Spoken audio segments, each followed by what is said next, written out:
marilah kita panjatkan puja dan puji syukur kehadirat Allah Subhanahu wa Ta'ala yang telah memberi kita rahmat dan karunia-Nya sehingga kita dapat berkumpul pada hari ini tanpa suatu halangan apapun.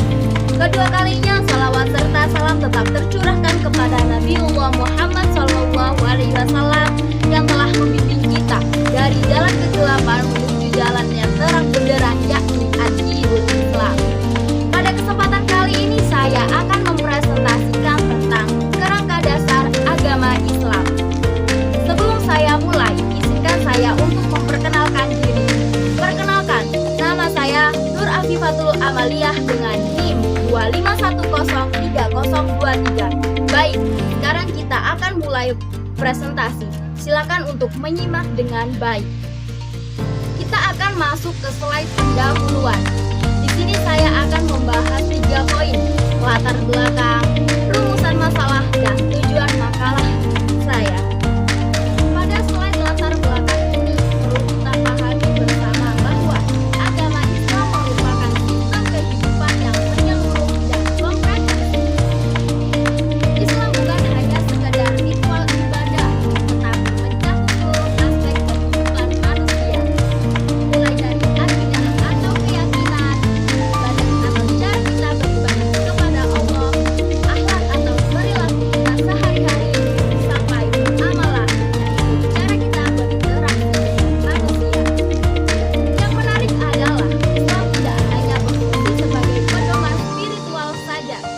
Lebih dari itu, Islam juga menjadi dasar moral, sosial, dan hukum yang mengatur 3 hubungan penting dalam hidup kita. Pertama, hubungan manusia dengan Allah Subhanahu wa Ta'ala.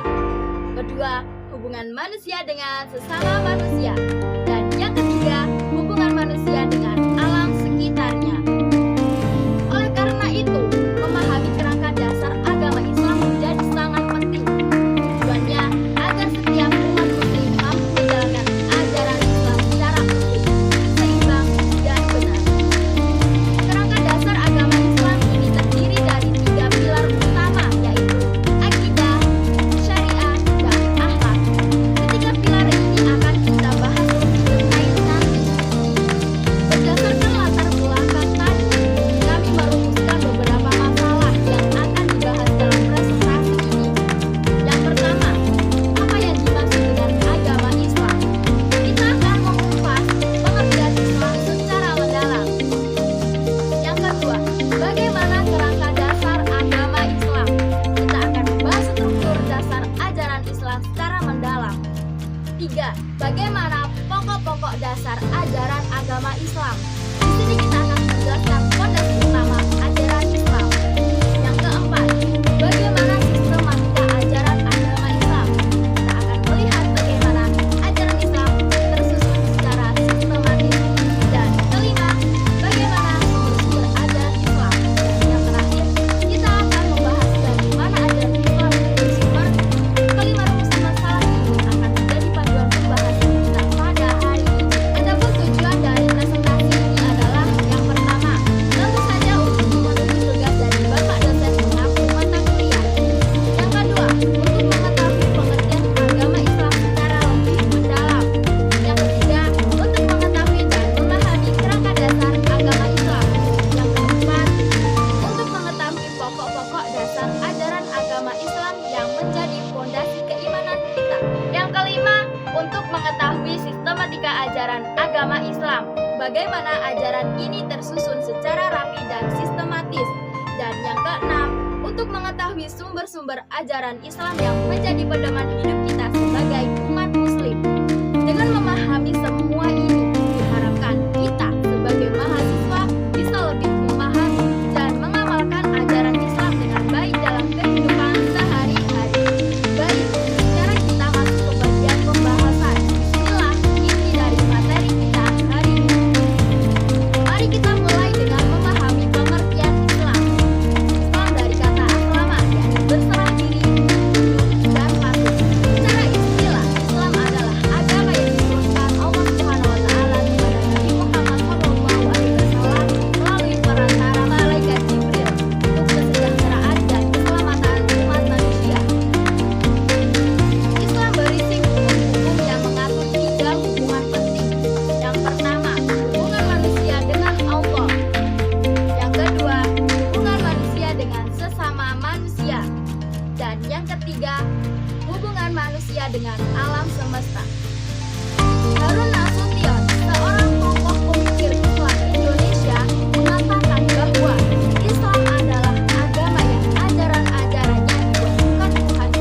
kepada masyarakat manusia melalui Nabi Muhammad SAW sebagai Rasul.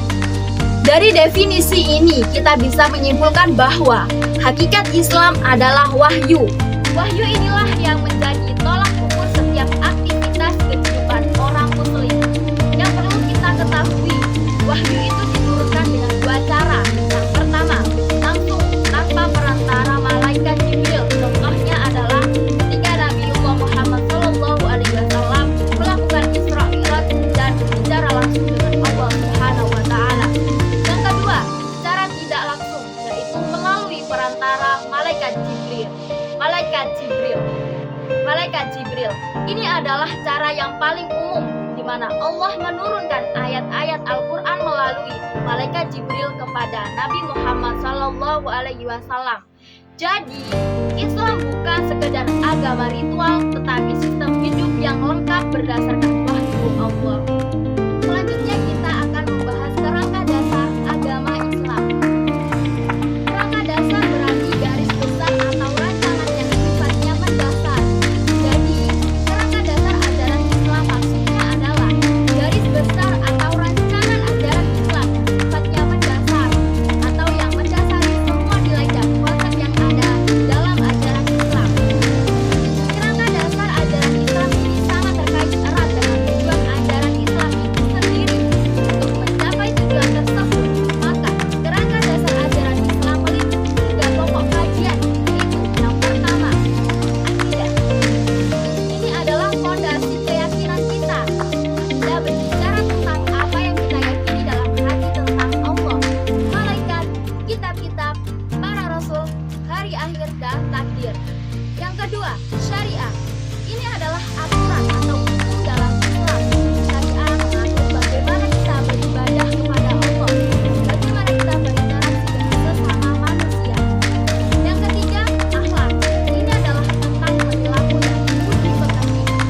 Akhlak mengajarkan kita bagaimana berperilaku baik kepada Allah, sesama manusia, dan lingkungan. Ketiga pilar ini saling berkaitan dan tidak bisa dipisahkan. Akidah tanpa syariah adalah kosong. Syariah tanpa akhlak adalah hampa.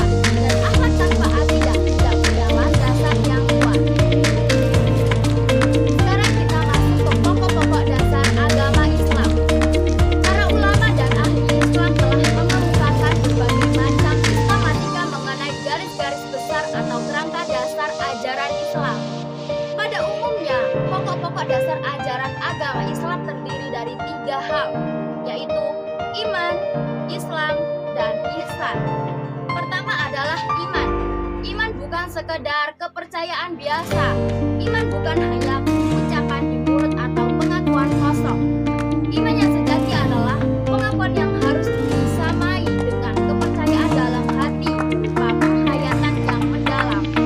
Kedua hal ini harus terwujud dalam keyakinan yang bulat. Inilah yang disebut dengan yakin. Jadi, iman adalah keyakinan yang bulat terhadap suatu yang gaib.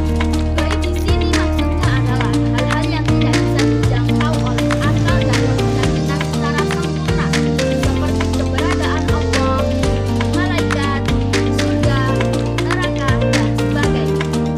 Yang kedua adalah Islam. Islam di sini dalam konteks pokok ajaran merujuk pada praktik ibadah dan ketaatan kita kepada Allah. Islam adalah manifestasi dari iman dalam bentuk perbuatan nyata. Salat, puasa, zakat, haji, dan berbagai ibadah lainnya. Yang ketiga adalah ihsan. Pengertian ihsan sebagai pokok ajaran Islam yang ketiga adalah berakhlak soleh. Ihsan berasal dari kata ahsana yang berarti berbuat kebaikan atau berbuat baik. Ihsan berarti melaksanakan ibadah kepada Allah dan bermuamalah dengan sesama makhluk dengan sebaik-baiknya, disertai dengan keikhlasan, seolah-olah kita menyaksikan Allah meskipun kita tidak melihatnya secara langsung.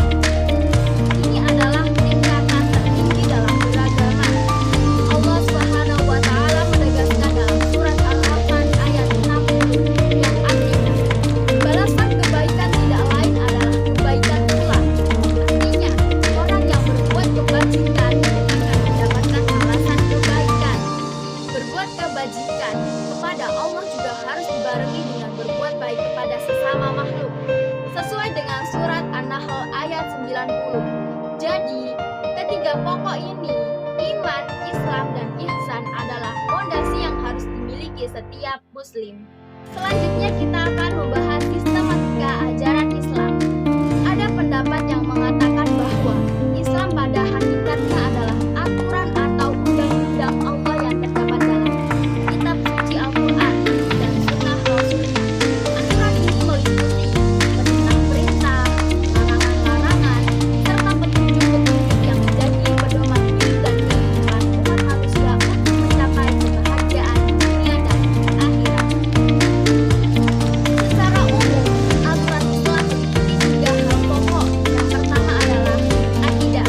Secara etimologis, akidah berasal dari kata Arab aqada, yang berarti simpulan, ikatan, perjanjian, dan pokok. Setelah terbentuk menjadi kata akidah, yang artinya menjadi keyakinan atau kepercayaan yang terpaut di hati. Hasan al-Banna mendefinisikan akidah sebagai beberapa perkara yang wajib diyakini kebenarannya oleh hati, mendatangkan ketentraman jiwa, dan menjadi keyakinan yang tidak tercampur sedikit pun dengan keraguan-keraguan. Jadi, akidah adalah sesuatu yang diyakini oleh hati, ide yang diterima dengan rasa yakin, yang membuat hati menjadi tentram dan pasti. Keyakinan ini tersimpul dengan kokoh di dalam hati dan bersifat mengikat perjanjian antara manusia dengan Khaliqnya, yaitu Allah Subhanahu wa Ta'ala. Yang kedua adalah syariah. Komponen Islam yang kedua adalah syariah. Syariah berisi peraturan dan perundang-undangan yang mengatur aktivitas yang seharusnya dikerjakan manusia. Karena asal kata syariah adalah syariat adalah jalan menuju sumber mata air. Dalam bahasa Arab, syariah berasal dari kata syar' yang secara harfiah berarti jalan yang harus dilalui oleh setiap muslim atau the way of life. Dilihat dari segi ilmu hukum, syariat adalah norma hukum dasar yang diwahyukan Allah yang wajib diikuti oleh orang Islam, baik dalam berhubungan dengan Allah maupun dalam berhubungan dengan sesama manusia dan benda dalam masyarakat.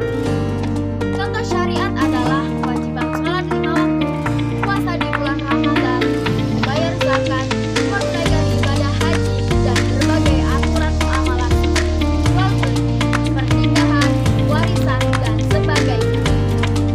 Yang ketiga adalah akhlak. Akhlak berasal dari bahasa Arab yaitu khuluq yang memiliki akar kata khaliq yang artinya pencipta, makhluk yang diciptakan atau segala sesuatu selain Tuhan. Kholaq artinya menciptakan. Akhlak merupakan komponen dasar Islam. Ketiga, ajaran berisi tentang tata perilaku atau sopan santun. Akhlak merupakan komponen dasar Islam yang berisi ajaran tentang tata perilaku atau sopan santun. Akhlak adalah aspek ajaran Islam yang mengatur perilaku manusia. Dalam pembahasan akhlak, diatur mana perilaku yang tergolong baik dan mana perilaku yang buruk. Aturan atau norma-norma perilaku ini terwujud melalui hubungan antar sesama manusia, hubungan manusia dengan Tuhan, dan hubungan manusia dengan alam semesta atau lingkungan.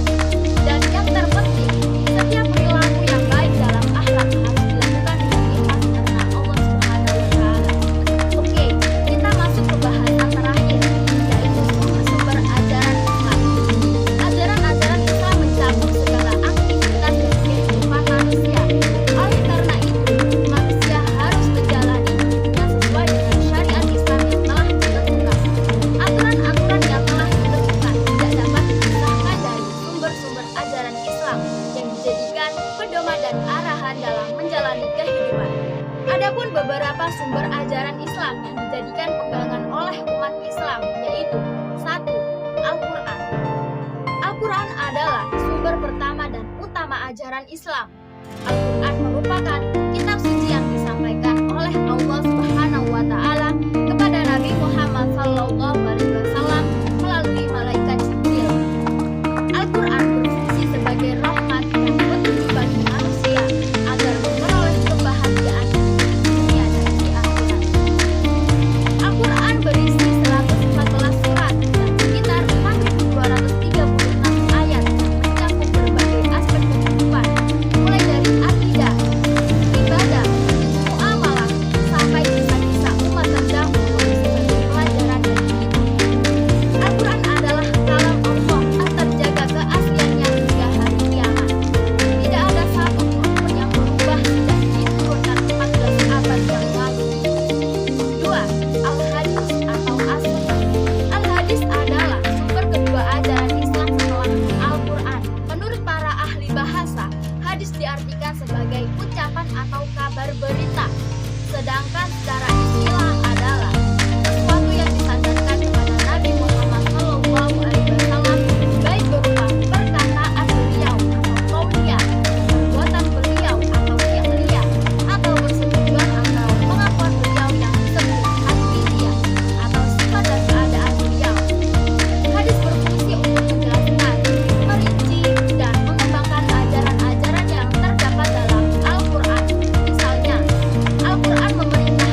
memahami dan menilai suatu masalah berdasarkan isyarat-isyarat Al-Quran dan Al-Hadis. Kenapa ijtihad diperlukan? Karena tidak semua persoalan hidup manusia, terutama masalah-masalah kontemporer atau modern, dapat terjawab secara langsung dan eksplisit dalam Al-Quran maupun hadis.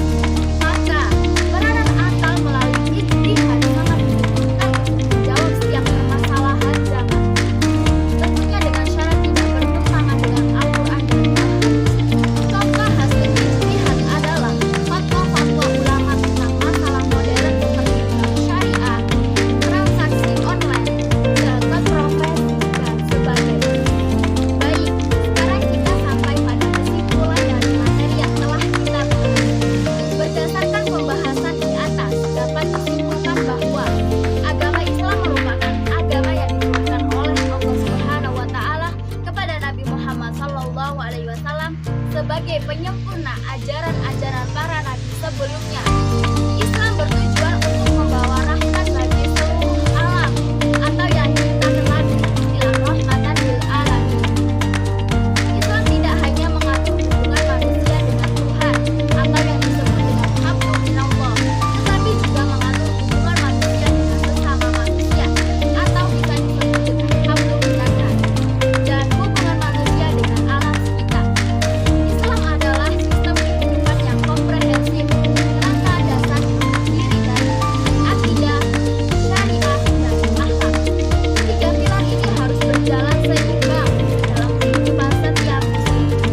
Sumber ajaran Islam adalah Al-Quran sebagai sumber utama, Al-Hadis sebagai penjelasan, dan ijtihad sebagai upaya memahami kedua sumber tersebut untuk menjawab permasalahan zaman.